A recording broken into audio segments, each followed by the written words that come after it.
그럼 이렇게 되면 뭐가 되냐? 21세기 해금령이에요. 이거 제가 한자로 써야 되는데, 예, 바다 해자에다가 금할금자에다가 명령할 때 령입니다. 네, 해금령. 저기 청나라 때까지 중국이 지킨 거죠. 너희 바다 나가지 마라. 그건 중국 황제가 내린 거지. 여기에는 이제 미국이 내리는 거예요. 해금령. 예. 그래서 중국은 바다에 나오지 마. 그 소리가 되는 거죠. 제1돌은 동쪽은 원래부터 미국의 집안 연못입니다. 제2차 대전 이후 미국의 전략은 뭐냐면 태평양은 냈고 우리 내해, 대서양도 냈고 우리 내해, 태평양 대서양이 우리 내해가 되니까 인도양은 자동방으로 우리 내해, 그렇게 되는 거예요. 인도양 가려면 태평양 통해서 가든 대서양 통해서 가야 되잖아. 수에즈가 장악이 돼 있으면. 지금 수에즈 장악돼 있잖아요. 이런 게임에 이게 지금, 그러니까 제1돌은 동쪽은 원래, 그래서 이게 뭐냐면은 이걸 가지고 미국이 전 세계 해양 경찰 노릇을 한 거예요. 그래서 세계 최초로, 역사상 최초로, 그러니까 Freedom of Navigation, 항행의 자유가 지구적 규모에서 성립한 거예요. 이것 때문에. 미국이 공정한 나라니까 이런 데서는. 굉장히 공정해요. 이런 데서는. 그러니까 미국 함부로 욕하면 안 돼요. 인류 역사상 최초로 항행의 자유를 지구 전체에 넓힌 나라가 누구야? 네, 미국입니다. 그러면 미국의 운명이 거기에 있다는 거를 1910년에 박사학위 논문에서 밝힌 사람이 누구야? 네, 우리 이승만 대통령입니다. 프린스턴 대학 박사학위 논문 Neutrality as Influenced by the United States. 그러니까 미국에 의해서 영향을 받은 중립성의 원칙. 그 중립성이라는 게 Freedom of Navigation을 뜻합니다. 항행의 자유. 지금 우크라이나와 러시아가 전쟁을 한다 그래도 러시아 배 돌아다니는 건 안 막잖아요. 옛날 같았으면 그냥 격침해요. 그냥 격침해요. 옛날 같으면. 그래서 그걸 뉴트럴리티라고 표현한 거예요. 왜냐하면 러시아랑 직접적 전쟁을 안 하기 때문에 직접 전쟁을 안 하는 당사국들이 러시아를 찝쩍거리지 않는다는 거지. 또 거꾸로 러시아의 잠수함이 그 직접적 전쟁을 안 하는 상대방 그 나라들의 상선이나 배를 안 건드린다는 거죠. 그게 항행의 자유 원칙이에요. 근데 지금 중국이 이걸 다 깰라 그러잖아. 그러니까 남중국해에서 깨고 대만 해협에서 깨고 그러려니까 이제 미국이 야, 너희 왜 까부냐? 이거 얼마나 피값 지불하고 한 줄 알아? 세계 자유무역 질서 만들고 세계 자유항행 질서 운영해 온 게 우리야 임마. 까불지 말어. 이렇게 해서 이렇게 화가 나 있는 거죠. 자, 이 레플리카 전략의 효과는 뭐가 될까요? 한마디로 너희 도발하면 제1돌은 서쪽, 다시 한번 중국 연해, 거기도 우리 바다 만들 거야 임마. 너희 발가락도 이제 바닷물에 담글 생각하지 마. 너 도발할 것 같으면 그 소리에 이게. 다시 말하면 지금 미국은 예를 들면 서부 해안의 해양 중심, 그건 태평양 폭만큼 크죠. 해양에도 중심이 있거든요. 태평양이 다 미국에서 관할하니까. 그 다음에 미국의 동부 해안의 해양 중심, 그건 대서양 폭만큼 큽니다. 자, 중국 입장에서 보자고요. 이런 일을 당하면 중국의 해양 중심은 얼마큼 길까요? 네. 0km 되겠습니다. 0km입니다. 너희는 땅에서만 놀아. 중토라며 땅에서만 놀아. 땅 파먹고 살아 임마. 그 소리예요 이게 지금. 살벌한 게임이 들어간 겁니다. 자, 이러한 미국의 소모성 드론 레플리카 전략, 이거가 이제 말을 하면 사람들이 한 4가지 정도 오해할 수가 있어요. 그걸 이제 짚고서 이야기를 더 정리하겠습니다. 첫 번째 오해. 정통 고급 무기는 필요 없습니다. 이제 드론이 모든 걸 합니다. 네, 뻥입니다. 예, 아까 국방부에서 얘기할 때도 딱 요 표현을 해요. large, 크고, 비싸고, expensive, 족탈불급이고, 제가 exquisite란 용어를 그렇게 표현했어요. 족탈불급이고, 그런 성능을 가진 플랫폼이다. 플랫폼으로 이제 규정하더라고요. 그래서 한화가 기를 쓰고 호주에다가 AS-21을 파는 거 아니에요. 왜냐하면 육상, 그게 장갑차 숫자가 탱크 숫자보다 많거든요. 어느 나라나. 장갑차가 육상의 가장 중요한 플랫폼이 될 거다. 이렇게 본 거죠. 물론 탱크도 플랫폼이고, 물론 전술 차량도 플랫폼이지만 이 모든 플랫폼 중에 최고의 플랫폼이 장갑차가 될 거다. 그래서 한화가 장갑차 사업에 기를 쓰고 덤비는 거예요. 그러니까 전략적 관점이 있는 거죠. 두 번째 오해. 드론의 주요 임무는 무기를 나르는 것이다. 폭탄을 배에 넣고 가서 빵 떨어뜨리는 거다. 오케이. 탄두 1kg 보내는데 몇 달러 들어. 이거 계산을 해보면요. 가장 싼 것은 미사일이에요. 오히려.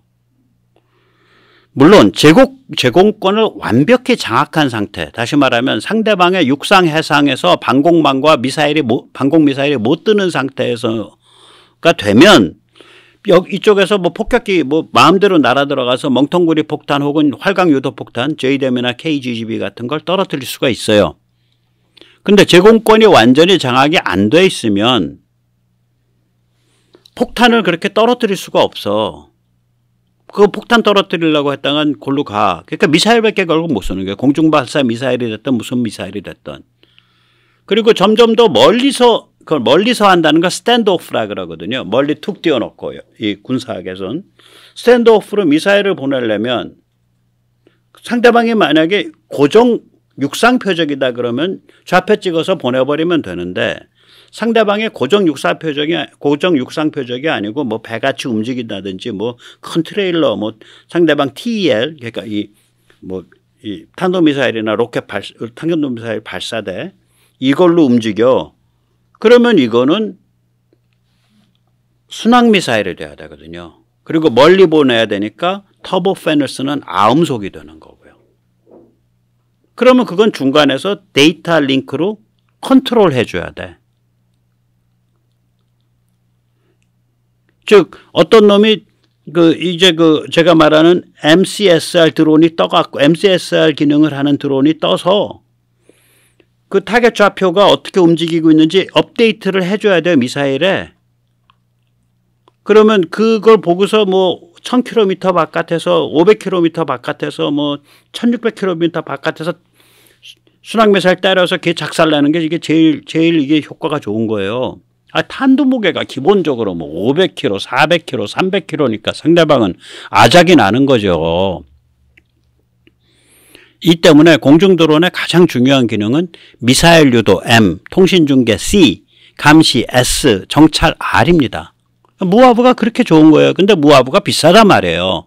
그러니까 전장이 위험하고 가까울수록 그리고 이제 무하브 같으면 긴 활주로가 안정돼 있어야 되는데 상대방이 막 우리 공군기지 때리고 난리가 아니잖아. 그러면 이게 이제 그거를 어떻게 좀 쉽게 뜨고 쉽게 내리고 제대로 된 활주로가 아닌 데서도 그러면서 이제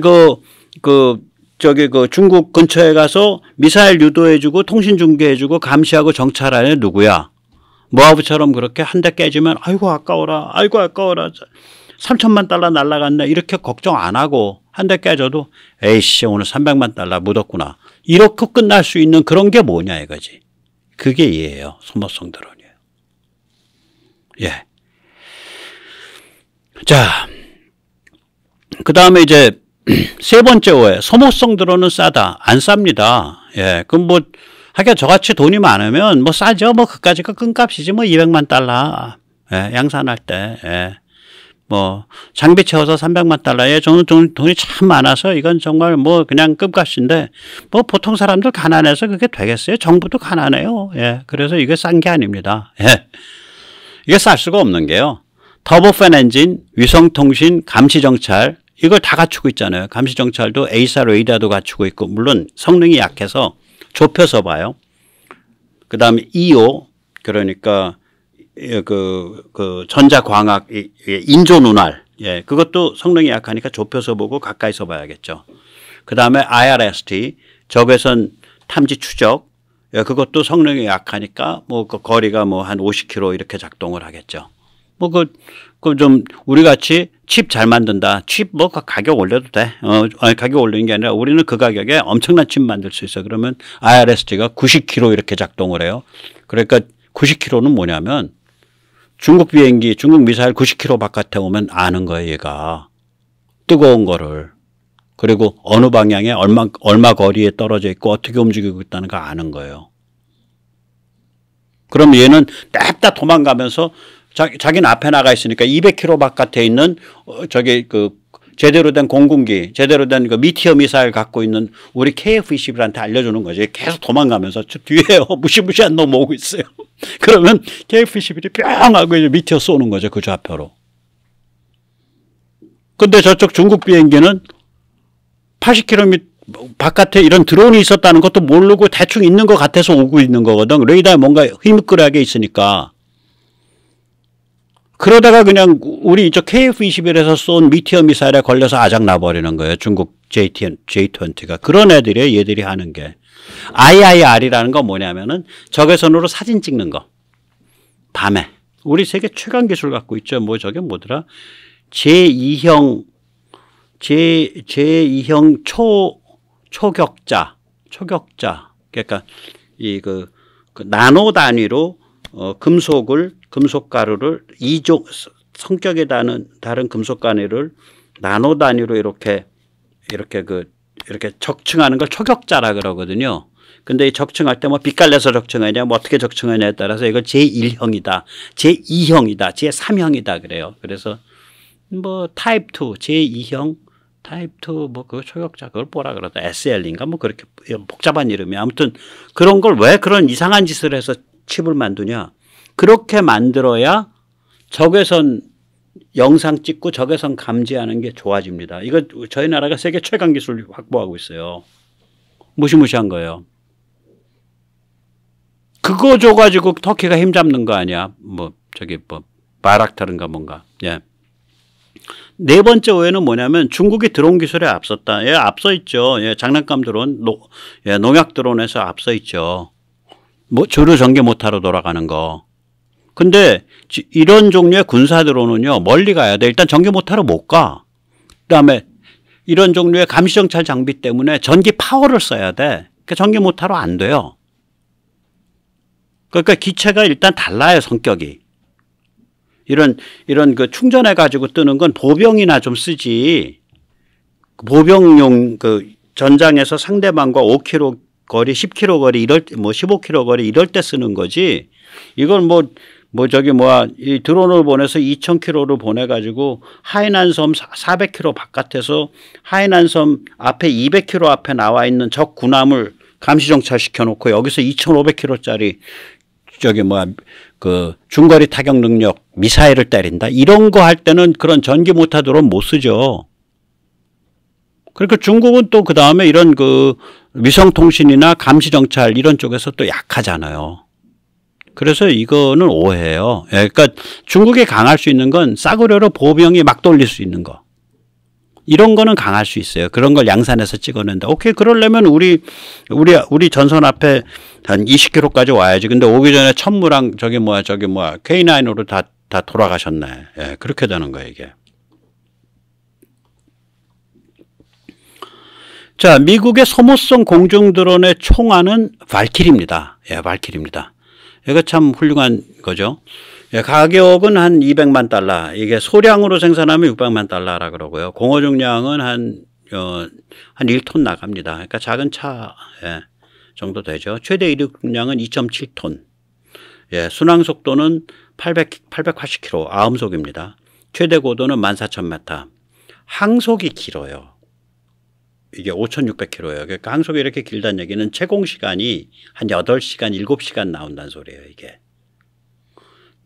이 순항 속도가 800km대 제일 순항 잘한다는 거 아니에요? 그러면은 5,600을 800으로 나누면 7시간이잖아. 내부 적재 크지 않습니다. 이게 주로 이제 감시 정찰 장비 뭐 이런 걸 텐데 내부 적재, 그 비행기 안에 그 드론 안에 있는 공간에 넣을 수 있는 게 272kg. 근데 외부 부착이 272kg. 그러니까 간단한 무장 정도 뭐 엔진 추력은 2,000파운드, 2,000파운드 포스. 엔진 방식은 터보팬이고요. 애프터바너 없습니다. 이거 오래 날아야 되기 때문에 애프터바너는 기름지랄이에요. 한마디로. 기름을 막 뒤에 뿜어져 나가는 그 뜨거운 공기에다가 기름을 그냥 뿌려대는 게 그게 애프터바너예요. 네. 그렇게 하면 비행기 오래 못 날죠. 이륙 방식이 특이합니다. 보셨지만 로켓 부스터를 달고 발사대에서 저 로켓 부스터 지금 분리돼 나오죠. 발사대에서 로켓 추진으로 이륙시키고요.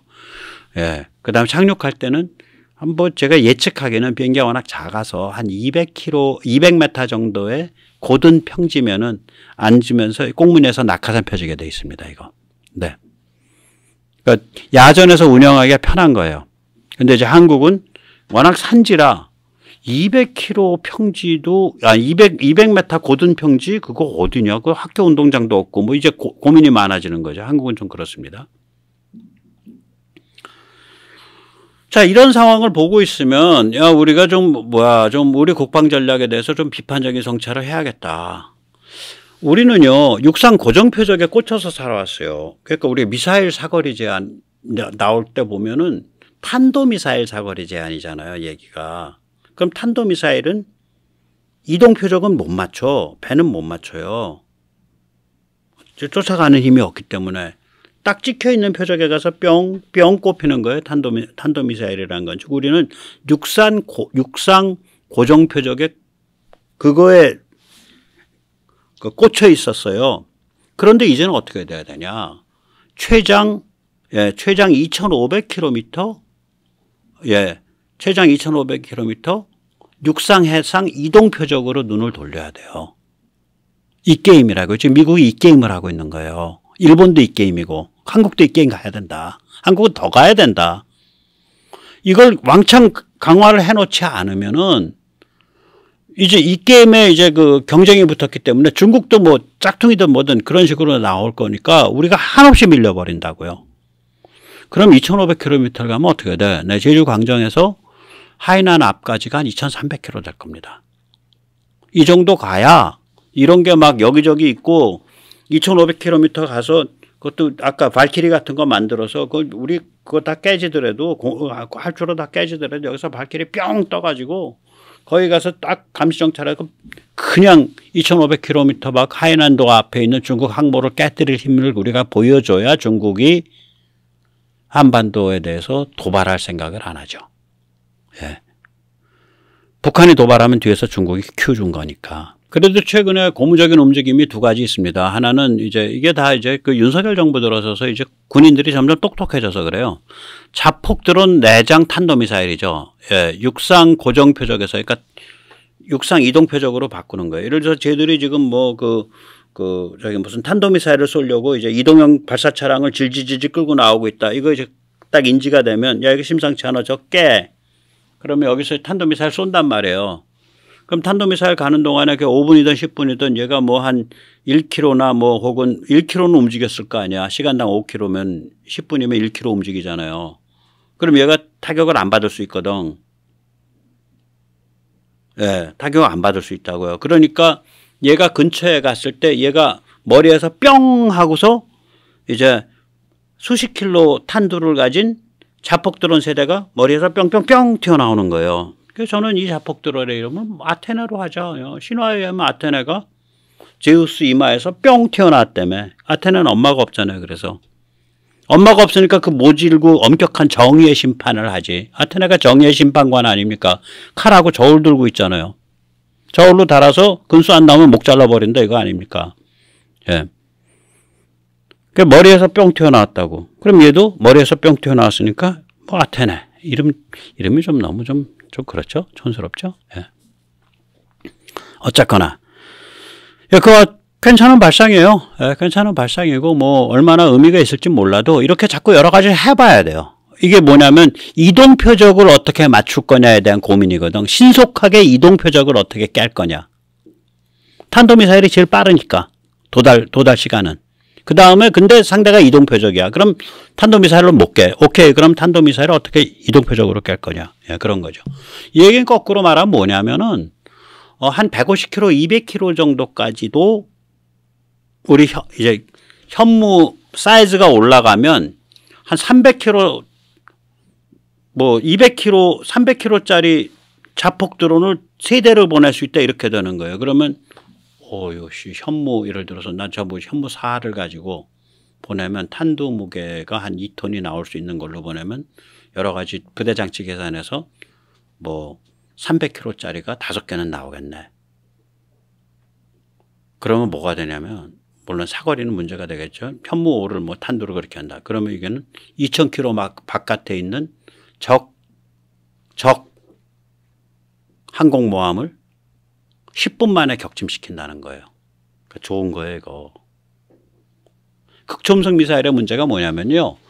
대역권을 진입한 다음에 그 이동 표적을 추적하는 능력이 굉장히 제한돼요.